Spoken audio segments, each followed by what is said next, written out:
Hello guys, and welcome back to my YouTube channel. My name is Charity. I'm a certified nutritionist and I'm a mental wellness advocate. My YouTube channel is about life experiences as a practicing nutritionist. I share nutrition issues from my point of view. So if you're interested in those type of things, don't forget to subscribe. The red button is below. Please click it. Join my small family of Charity Safe Haven, where we strive to be the best versions of ourselves. Yeah, join my small community. Let's get to my goal, guys, please. Today, being a Tuesday, I'm going to release an episode on my nutrition talk series, and today I'm going to share helpful tips I wish I knew as a beginner nutritionist. I hope it will be able to help someone who is thinking about doing nutrition, someone just fresh from graduation or fresh from KNDI. You have your license and you're asking yourself, what should I do first? What tips should I look out for as I venture into this profession? And I hope these tips will be helpful to you in the long run, especially if you're deciding where you feel like you fit in. So stay tuned, watch till the end, and don't forget to leave a comment, like the video, and don't forget to subscribe, guys. The first helpful tip I want to share with you guys is please continue educating yourself. I wish I knew this earlier. I guess I kind of knew because I just started my master's immediately I finished my undergraduate, and that is because my parents are scholars, so of course you'll be pushed towards the education angle. But if you can continuously educate yourself, please do. And you can achieve this by always staying up to date with the latest research out there. Keep reading, keep going through the papers. Google Scholar is a very good free source where you can get all these papers that you need. You can attend these online webinars, conferences, if they are physical, please purpose to attend, and make sure you don't get left behind, please. These Zoom meetings, you see these presentations, especially from professions, please purpose to attend, because you'll get to learn one or two things about the field of nutrition, and that is just free advice I give you guys.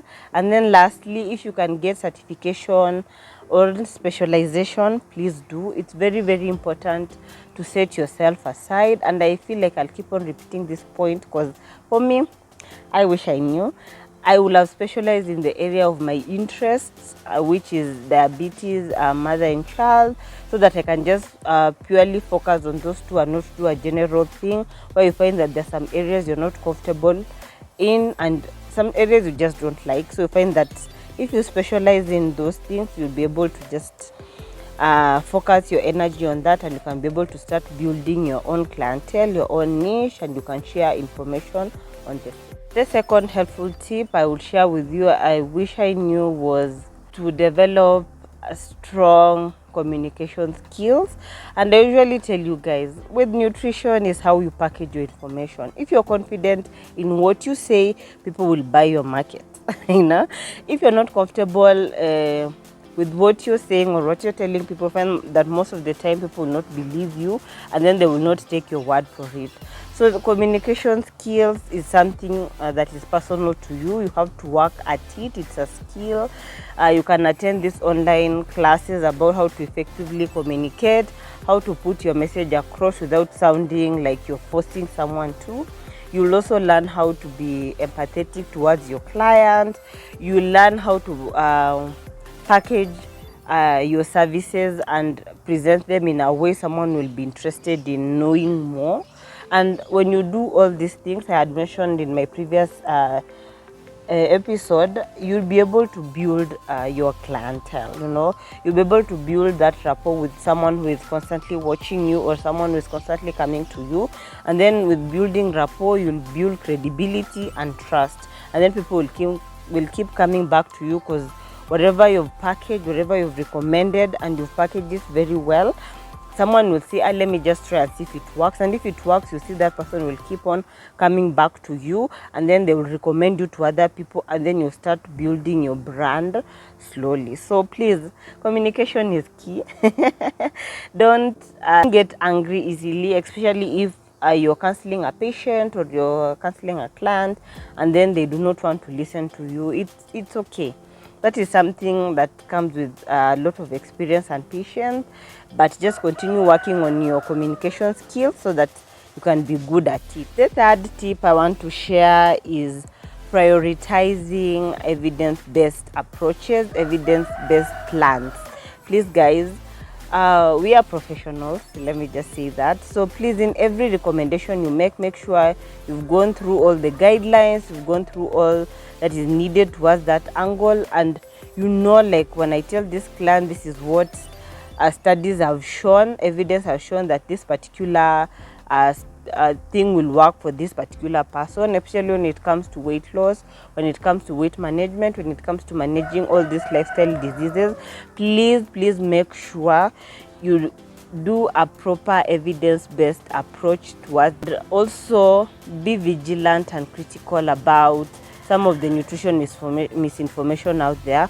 For me, every Friday on all my social media platforms, I try to debunk some of these myths and misconceptions. So please do follow me to get. Another thing I wish I knew, this is a helpful tip for all of you out there who are aspiring to be nutritionists or are nutritionists, is to customize your nutrition plans. Always. I don't like blanket approach kind of intervention, because most of the time people are different in their dietary needs, in their preference, in their cultural beliefs, in their goals. So you have to do a thorough assessment to know, like, this is my client, this is their age, this is their lifestyle, this is their physiological state of their body. Do they have any medical condition, any lifestyle condition? What's their goal? What are they looking toward? Is it healthy eating? All this. So you have to tailor your plans to meet an individual, not just do a blanket approach like we usually do previously. For me, I don't recommend that. I want you to take a client as their own, and then you just work with them, because with that you'll be able to get to know your clients very well. You'll get to know the people you're working with, and then you'll be able to build that trust and rapport, and that person will keep coming back to you for your services, and they will recommend you to other people to give all services. So please, as a nutritionist, as a certified one at that, as a dietitian, please strive to build your nutrition plans to meet each and customize it to each individual. Another helpful tip, especially for my clinical nutritionists, those people who are working in the hospital setting, please work on collaborating with your interdisciplinary team. And by interdisciplinary team, I mean the people in the healthcare team who are working together to manage a patient. Those are the doctors, nurses, physiotherapists, caregivers, just everyone who is working towards helping the clients get the patient or the client get better. So don't be a one-man island with medicine or anything to do with medical care of a patient. Everyone has their own role. I usually like to refer it as a tree with different branches. So you work together to be able to help the client to get better or the patient to get better. So please just have these interpersonal skills, communication, patience, effectively communicate your plan, consult, tell them what you think, and just do that. It's a helpful tip, especially for those people who are venturing into the hospital setting. Another helpful tip I wish most of us knew when we were starting our practice or our career is to focus on behavior change. Because we can inform, we can educate all we want, but if people are not changing their behavior to meet the needs, then we are not doing anything. So I feel like we should emphasize, and this is just a free tip, on helping your clients change their behavior, change their lifestyle, change their habits, because you're replacing the bad habits with the good habits. You want someone to start eating healthy, so you're replacing the unhealthy eating habits with the healthier version of those habits. So you have to emphasize, and this is a journey, a step you're taking with this person. So you have to continuously do follow-up. You have to continuously work with your clients so that you know where they are. Keep encouraging them. But I feel like we should focus more on helping the clients to change their behavior, and then now you can put your intervention in place, because you know it will be sustainable, especially if you're looking for a long-term thing. You're looking for a sustainable lifestyle change. Another helpful tip I wish all of us knew is to take self-care very seriously. The job hunting, the stress that comes with being a nutritionist in a place where you're not taken seriously, they don't see your use, they don't see your need. It's very important to set time aside for your self-care. Don't kill yourself because of a job that you'll be replaced immediately. Please don't. Make sure you set time aside to do your self-care, things that you love. If it's exercising, if it's working out, if it's going for nature walks, being with your family, being with your friends, please make sure you take care of your emotional, your mental, your physical well-being so that you can be at your best when you're offering services to your clients or to your business, or if you're working in their hospital. And I feel like I'll keep emphasizing in most of this nutrition talk is to seek mentorship and support. Especially if you're a beginner. I wish I knew this when I was just fresh from KNDA graduation. Seek these people who have been in the industry for a while, for a long period of time, people who have their own business, especially if you want to start your own business.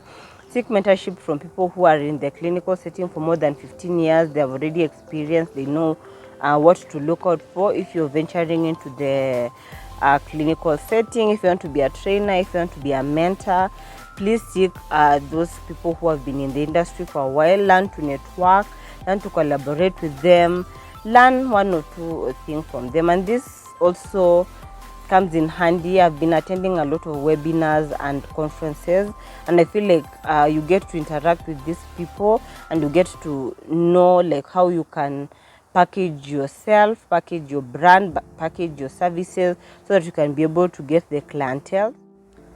The second last tip I want to share to stay ethical and watch out for the ethics part of your practice, especially if you have your own private practice. Please keep your clients' information confidential. If you want to use their testimonials or their success stories on social media, please seek their approval. Let them accept for you to use their pictures, to use their stories to promote your business or to share what you can do for people.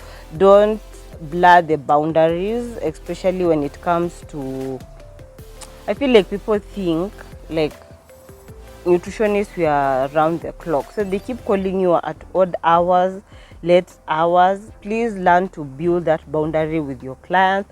Let them know like these are my working hours from 8 to 5. After 5 p.m. I'm not picking any calls. Before 8 p.m. I'm just starting my day. I'm not picking up any calls.